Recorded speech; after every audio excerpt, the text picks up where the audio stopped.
2024 ಲೋಕಸಭಾ ಚುನಾವಣೆಯ ಕಾವು ದಿನೇ ದಿನಕ್ಕೆ ಏರ್ತಾ ಇದ್ದು ಎರಡನೇ ಹಂತದಲ್ಲಿ ಚುನಾವಣೆ ಎದುರಿಸುತ್ತಿರುವಂತಹ ರಾಜ್ಯದ ಒಂದು ಪ್ರಮುಖ ಕ್ಷೇತ್ರಗಳಲ್ಲಿ ಒಂದಾಗಿರುವಂತಹ ಶಿವಮೊಗ್ಗದಲ್ಲೂ ಕೂಡ ರಾಜಕೀಯ ಚಟುವಟಿಕೆ ಈಗ ಬಿರುಸಿನಿಂದ ನಡೀತಾ ಇದ್ದು ಈ ಒಂದು ಸಂದರ್ಭದಲ್ಲಿ ಬಿಜೆಪಿಯಿಂದ 4ನೇ ಬಾರಿ ಅದೃಷ್ಟ ಪರೀಕ್ಷೆ ಮುಂದಾಗಿರುವಂತಹ ರಾಘವೇಂದ್ರ ಅವರು ಕೂಡ ಈಗಾಗಲೇ ಕ್ಷೇತ್ರದಾದ್ಯಂತ ಸಾಕಷ್ಟು ಜೋರಾಗಿ ಪ್ರಚಾರ ನಡೆಸಿದ್ದಾರೆ. ಬನ್ನಿ ಅವ್ರ ಜೊತೆ ಮಾತಾಡೋಣ. ಸರ್, ಈಗಾಗಲೇ 4ನೇ ಬಾರಿಗೆ ಅದೃಷ್ಟಕ್ಕೆ ಪರೀಕ್ಷೆಗೆ ಮುಂದಾಗಿರುವಂತದ್ದು, ಮತ್ತೆ ಈ ಸಂದರ್ಭದಲ್ಲಿ ಏನು ನಿಮಗೆ ಡಿಫರೆನ್ಸ್ ಕಾಣಿಸ್ತಾ ಇದೆ?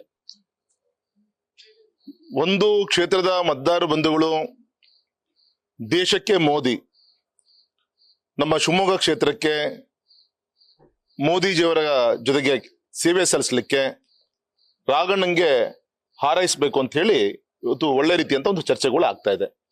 ನಂದನ್ನು ನಾನು ಹೇಳ್ಕೊಳೋದು ಸರಿಯಲ್ಲ, ಅದ ಇಷ್ಟು ಮಾತ್ರ ಹೇಳ್ತೀನಿ. ಕಳೆದ 5 ವರ್ಷಗಳಿಂದ ಅಂದ್ರೆ ನನ್ನ ಅವಧಿಯ ಮತ್ತೆ ಪ್ರಾರಂಭ ಆದಾಗಿಂದ ಸತತವಾಗಿ ಜನಸಂಪರ್ಕವನ್ನು ಇಟ್ಕೊಂಡು ಸಂಘಟನೆ ಕಾರ್ಯಕರ್ತರು ನಾವು ಸಂಘಟನೆ ಚಿಂತನೆ ಮಾಡಿದಂತ ಕ್ಷೇತ್ರದ ಸರ್ವಾಂಗೀಣ ಅಭಿವೃದ್ಧಿ ಈ ಎಲ್ಲ ವಿಚಾರಗಳನ್ನ ಇಟ್ಕೊಂಡು ಇವತ್ತು ಮತದಾರರಿಗೆ ಇವ್ಯಾಲ್ಯೂಷನ್ ಮಾಡ್ಲಿಕ್ಕೋಸ್ಕರ ಅವ್ರಿಗೆ ಮುಟ್ಟಿಸುವಂತ ಕೆಲಸ ನಾವು ಮಾಡ್ತಾ ಇದ್ದೀವಿ. ವಿಶ್ವಾಸ ಇದೆ, ಯಾಕೆಂದ್ರೆ ಮೋದಿಜಿಯವರ ಮೊದಲನೇ ಅವಧಿಯಲ್ಲಿ ಈ UPA ಸರ್ಕಾರದ ತಪ್ಪುಗಳನ್ನ ಸರಿ ಮಾಡ್ಲಿಕ್ಕೆ ಸಮಯ ಬೇಕಾಯ್ತು ದೇಶ ನಡೆಸಬೇಕಾದಾಗ. 2ನೇ ಅವಧಿಯಲ್ಲಿ ಸಾಕಷ್ಟು ಅಭಿವೃದ್ಧಿ ದಿಕ್ಕಿನಲ್ಲಿ ಚಿಂತನೆ ಮಾಡಿದ್ದಾರೆ.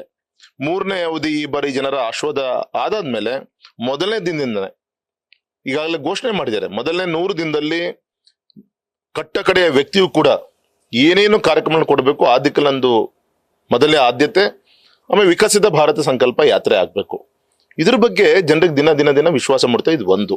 2ನೇದು, ಗೌರವಾನ್ವಿತ ಯಡಿಯೂರಪ್ಪ ಸಾಹೇಬರು ಮುಖ್ಯಮಂತ್ರಿ ಇದ್ದಾಗ, ನಿಮ್ ರಾಘಣ್ಣ ಸಂಸತ್ ಸದಸ್ಯನಿದ್ದಾಗ ಅವರ ನಮ್ಮ ಜಿಲ್ಲೆಯ ಎಲ್ಲ ಗೌರವಾನ್ವಿತ ಶಾಸಕರು ಹಾಲಿ ಮಾಜಿ ಎಲ್ಲ ಅವರ ನಾಯಕರ ನೇತೃತ್ವದಲ್ಲಿ ಸಾಕಷ್ಟು ಅಭಿವೃದ್ಧಿ ಕಾರ್ಯಗಳನ್ನ ಮಾಡುವಂತ ಕೆಲಸಗಳು ಆಗಿದೆ.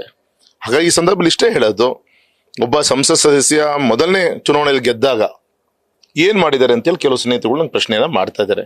ನಾನು ಈ ಸಂದರ್ಭ ತಮ್ಮ ಮುಖಾಂತರ ನೀವು ರಾಜ್ಯದ ಕ್ಷೇತ್ರದ ಮತದಾರರ ಗಮನಕ್ಕೆ ತರುವಂತ ಪ್ರಯತ್ನ ಮಾಡ್ತೀನಿ.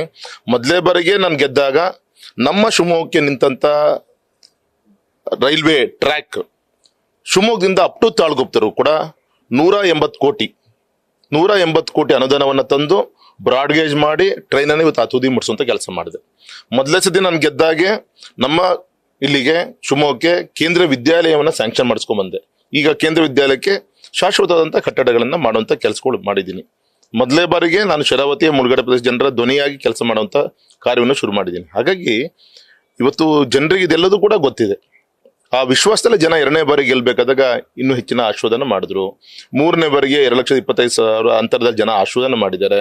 ನಂಗೆ ವಿಶ್ವಾಸ ಇದೆ ಮತ್ತೊಮ್ಮೆ ನಿಮ್ಮ ರಾಘಣ್ಣ ಬಗ್ಗೆ ನಿಮ್ಮ ಹಾರೈಕೆ ಏನಿದೆ, ಜೊತೆಗೆ ನಂಗೆ ಇನ್ನೊಂದು ದೊಡ್ಡ ಒಂದು ಬಲ ಅಂದ್ರೆ ಸನ್ಮಾನಿಸಿದ ಮೋದಿಜಿಯವರು ಮೊನ್ನೆ ಬಂದು ಕಾರ್ಯಕರ್ತರಿಗೆ ವಿನಂತಿ ಮಾಡ್ಕೊಂಡಿರೋದು ಇನ್ನೂ ಒಂದು ಹೆಚ್ಚಿನ ಒಂದು ಉತ್ಸಾಹ ಸಿಕ್ಕಿದೆ.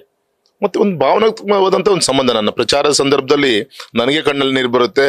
ನಿನ್ನೆ ಒಂದು ಬೂತ್ ಇಂದ 370 ರೂಪಾಯಿ, ಆರ್ಟಿಕಲ್ 370 ಜಮ್ಮು ಕಾಶ್ಮೀರ್ 370 ರೂಪೀಸ್ ಬೂತಿನ ಎಲ್ಲ 370 ಜನ ಕಾರ್ಯಕರ್ತರು 5-10 ರೂಪಾಯಿ ಹಾಕೊಂಡು ಒಂದೊಂದು ಬೂತಿಂದ ಕೂಡ 370 ರೂಪಾಯಿಯನ್ನ ನಿಮ್ಮ ಬಿಜೆಪಿಗೆ ರಾಘಣ್ಣಂಗೆ ಮೊನ್ನೆ ಭದ್ರಾವತಿಯಲ್ಲಿ 280 ಬೂತಿಂದ ಕೂಡ ತಂದುಕೊಟ್ರು.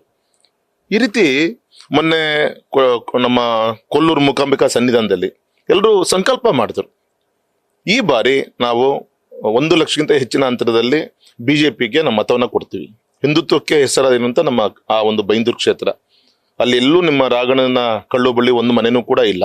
ಪೂರ್ತಿ ನಮ್ಮ ಬಡವರು, ಶೋಷಿತ ಪೀಡಿತ ಸಮಾಜ ಬಂಧುಗಳು, ಹಿಂದುಳಿದ ವರ್ಗದವರು ಮತ್ತು ಸ್ವಾಭಿಮಾನಕ್ಕೆ ಹೆಸರಾದಂಥವ್ರು ಏನಿದ್ದಾರೆ ಅವ್ರು ಹೇಳೋದು, ಈ ಬಾರಿ ನಾವು 1 ಲಕ್ಷಕ್ಕಿಂತ ಹೆಚ್ಚು ಮತ ಅಲ್ಲ ಲೀಡ್ ಕೊಡಿಸ್ತೀವಿ. ಗೌರವಂತ ಪ್ರಧಾನಮಂತ್ರಿಗಳು ಒಂದ್ಸತಿ ಬಂದು ಕೈ ಮುಗಿದು ನಮ್ಮ ಮೂಕಾಂಬಿಕಾ ಸನ್ನಿಧಾನ ಬಂದು ಹೋಗ್ಬೇಕು ಅಂತ ಒಂದು ಅಪೇಕ್ಷೆ ಇದೆ. ಅಂದ್ರೆ ಈ ರೀತಿ ಒಂದು ವಾತಾವರಣ ಇಡೀ ಕ್ಷೇತ್ರದಲ್ಲಿ ಇದೆ ಸರ್. ಮೊನ್ನೆ ತಾವೊಂದು ಮಾತು ಹೇಳಿದ್ರಿ, ಈ ಕ್ಷೇತ್ರದಲ್ಲಿ ಈ ಬಾರಿ ಅಭಿವೃದ್ಧಿ ವಿಚಾರಗಳಿಗಿಂತ ಹೆಚ್ಚಾಗಿ ವೈಯಕ್ತಿಕ ವಿಚಾರಗಳೇ ಜಾಸ್ತಿ ಚರ್ಚೆ ಆಗ್ತಿದೆ. ಇಷ್ಟ ಅಭಿವೃದ್ಧಿ ಮಾಡಿದಾಗ ಹೊರತಾಗಿನೂ ಈ ತರದೊಂದು ಬೆಳವಣಿಗೆ ಕಂಡು ಬಂದಿದೆ. ಅತ್ಯಂತ ನವ್ವಿನ ಸಂಗತಿ, ಅತ್ಯಂತ ಪ್ರಜ್ಞಾವಂತರು, ಅನೇಕ ಸಾಹಿತಿಗಳನ್ನ, ರಾಜಕೀಯ ಮುತ್ಸದಿಗಳನ್ನ, ಅನೇಕ ಕ್ಷೇತ್ರದಲ್ಲಿ ಇವತ್ತು ರಂಗಾಯಣ ಇನ್ನೊಂದು ಈ ತರ ಅನೇಕ ಕ್ಷೇತ್ರ ಕೊಡುಗೆ ಕೊಟ್ಟಂತ ಈ ಕ್ಷೇತ್ರ ಅತ್ಯಂತ ಪ್ರಜ್ಞಾವಂತರಿದ್ದಾರೆ. ಹಾಗಾಗಿ ಅಂತವ್ರು ಈ ಎಲ್ಲ ಚುನಾವಣೆಗಳಿಗೂ ಕೂಡ ಕ್ಷೇತ್ರದ ಅಭಿವೃದ್ಧಿ, ಮಲೆನಾಡಿನ ಸಮಸ್ಯೆಗಳು, ಬೇರೆ ಬೇರೆ ಇತರೆ ವಿಚಾರಗಳ ಸಮಸ್ಯೆಗಳು ಇದು ಚರ್ಚೆ ಆಗ್ತೈತೆ. ಆದರೆ ಈ ಬಾರಿ ವೈಯಕ್ತಿಕವಾಗಿ ಟೀಕೆ ಟಿಪ್ಪಣಿಗಳು ಹೆಚ್ಚಿಗೆ ಆಗಿದೆ. ಹಾಗಾಗಿ ಈ ಸಂದರ್ಭದಲ್ಲಿ ನಾನಂತೂ ಸಂಕಲ್ಪ ಮಾಡಿದ್ದೀನಿ, ಅವರು ಯಾರ ಏನಾದರೂ ಮಾತಾಡಲಿ, ನನ್ನ ಮನಸ್ಥಿತಿಯನ್ನು ನಾನು ಹಾಳು ಮಾಡಿಕೊಳ್ಳದೆ ಜನರ ಬಗ್ಗೆ ವಿಶ್ವಾಸವನ್ನು ಇಟ್ಟು, ಕಾರ್ಯಕರ್ತರ ಬಗ್ಗೆ ವಿಶ್ವಾಸ ಇಟ್ಟು ನಾವು ಅವರು ಒಟ್ಟಾಗಿ ಕೆಲಸವನ್ನ ಮಾಡ್ತಾ ಇದ್ದೀವಿ. ಸರ್, ಈ ಸರಿ ಚುನಾವಣೆಗಳಂತೂ ತಾವು ಟ್ರಂಪ್ ಅಂದ್ರೆ ರಿಪೋರ್ಟ್ ಕಾರ್ಡ್ ಇಟ್ಕೊಂಡೇ ಜನಗಳ ಹತ್ರ ಮತ ಕೇಳ್ತಿರೋಂಥದ್ದು, ಮತ್ತೆ ನೀವು ಚುನಾವಣೆಗೆ ಮುಂದಾಗಿರೋಂಥದ್ದು. ಆದಾಗ್ಲೂ ಕೂಡ ವಿರೋಧಿಗಳು ಈ ಸರಿ ಏನು ಕಳೆದ 3 ಅವಧಿಗಳಿಂದ, ಕಳೆದ ಅದರಲ್ಲೂ 2 ಅವಧಿಗಳಿಂದ ಏನು ಅಭಿವೃದ್ಧಿನೇ ಆಗಿಲ್ಲ, ನಮಗೆ ಒಂದು ಅವಕಾಶ ಕೊಡಿ ಅಂತ ಕೇಳ್ತಿರೋಂಥದ್ದು. ಅವ್ರು ದೇವ್ರ ಮುಂದೆ ಕೂತ್ಕೊಂಡು ಯೋಚನೆ ಮಾಡಲಿ. ರಾಘಣ್ಣ ಕ್ಷೇತ್ರಕ್ಕೆ ಹೌದು, ರಾಘಣ್ಣನಿಂದ ಏನೂ ಆಗಿಲ್ಲ, ಮೋದಿಜಿಯವರಿಂದ ಏನೂ ಆಗಿಲ್ಲ, ಯಡಿಯೂರಪ್ಪ ಸಾಹೇಬರಿಂದ ಏನೂ ಆಗಿಲ್ಲ ಅಂತಿಲ್ಲ, ಅವರೇ ಕೂತ್ಕೊಂಡು ಯೋಚನೆ ಮಾಡಲಿ. ಯಾಕಂದ್ರೆ ನಾನು accountability not for opposition parties, ನಾನು ವೋಟರ್ಸ್ಗೆ ನಾನು ಅಕೌಂಟಬಿಲಿಟಿ ನಾನು ಕೊಡಬೇಕಾಗಿರೋದು, ಅವ್ರಿಗೆ ನಾನು ಕೊಡುವಂಥ ಕೆಲಸ ನಾನು ಮಾಡ್ತೀನಿ ಸರ್. ಈಗ 18ನೇ ತಾರೀಕು ನಾಮಪತ್ರ ಸಲ್ಲಿಸೋಕೆ ಪೂರ್ಣ ಸಿದ್ಧತೆ, ಯಾರು ಬರ್ತೀಯಾರ ಮತ್ತೆ ಸಿದ್ಧತೆ ಹೇಗಿದೆ? ಒಂದು ಗೌರವಂತ ನಮ್ಮ ಜಿಲ್ಲಾಧ್ಯಕ್ಷ ನಾಳೆ ಪತ್ರಿಕಾಗೋಷ್ಠಿಯನ್ನು ಮಾಡ್ತಾ ಇದ್ದಾರೆ. ಸಂಜೆ ಒಳಗೆ ಯಾರ್ಯಾರು ಬರ್ತಾರೆ ಏನಿದೆ ಎಲ್ಲದೂ ಕೂಡ ಫೈನಲೈಸೇಷನ್ ಆಗ್ತಾ ಇದೆ. ಮೋಸ್ಟ್ಲಿ ನಾಳೆ ಗೌರವಂತ ಜಿಲ್ಲಾಧ್ಯಕ್ಷ ಪ್ರೆಸ್ ಮೀಟ್ ಮಾಡಿ ಹೇಳೋರಿದ್ದಾರೆ. ಸರ್, ಚುನಾವಣೆಗೆ ಅಂದ್ರೆ ಮತದಾನಕ್ಕೆ ಒಂದು 20-25 ದಿನ 26 ದಿನ ಬಾಕಿ ಇರೋಂಥದ್ದು. ಈ ಸಂದರ್ಭದಲ್ಲಿ ಅಂದ್ರೆ ಕ್ಷೇತ್ರದಂತೆ ತುಂಬಾ ಓಡಾಡೋರ ಜೊತೆಗೆ ಕಂಡುಕೊಂಡಿರುವಂತಹ ಹೊಸ ಸವಾಲುಗಳೇನು? ಒಂದು ವಿರೋಧ ಪಕ್ಷದಲ್ಲಿ ಯಾರು ನಿಂತಿದ್ದಾರೆ ಏನು ಇದು ಯಾವುದು ಕೂಡ ನಾವು ಚಿಂತನೆ ಮಾಡ್ತಾ ಇಲ್ಲ. ನಮ್ಗೆ ಸವಾಲೇನು, ಮೋದಿಜಿಯವರು ಇಷ್ಟೆಲ್ಲ ಕೊಟ್ಟಿದ್ದಾರೆ, ಅದನ್ನ ಜನರ ಮನೆಗೆ ಮುಟ್ಟಿದೆ, ಅವ್ರಿಗೆ ಮನಕ್ಕೆ ಮುಟ್ಟಬೇಕು. ಆ ಕೆಲಸವನ್ನ ಈ ಚುನಾವಣೆ ಮುಖಾಂತರ ಮಾಡಿ ಅದ್ರ ಮುಖಾಂತರ ಮತವನ್ನು ಗಳಿಸುವಂಥದ್ದೇ ಒಂದು ದೊಡ್ಡ ಸವಾಲಿದೆ. ಆ ದಿಕ್ಕಲ್ಲಿ ನಾವೆಲ್ಲರೂ ಕೂಡ ಕೆಲಸವನ್ನ ಮಾಡ್ತೇವೆ. ಸರ್, ಈ ಬಾರಿ ಅಂದ್ರೆ ಈಶ್ವರಪ್ಪನವರು ಅಂದ್ರೆ ಮೋದಿ ಅವರ ಫೋಟೋನ ಬಳಸ್ಕೊಳ್ಳೋದ್ರ ಬಗ್ಗೆ ಪಕ್ಷ ತುಂಬಾ ಸೀರಿಯಸ್ ಆಗಿ ಪರಿಗಣಿಸಿದೆ, ಅವ್ರನ್ನ ಬಳಸ್ಕೊಳ್ಬಾರ್ದು ಅಂತ ಬಿಟ್ಟು ಅಂತ.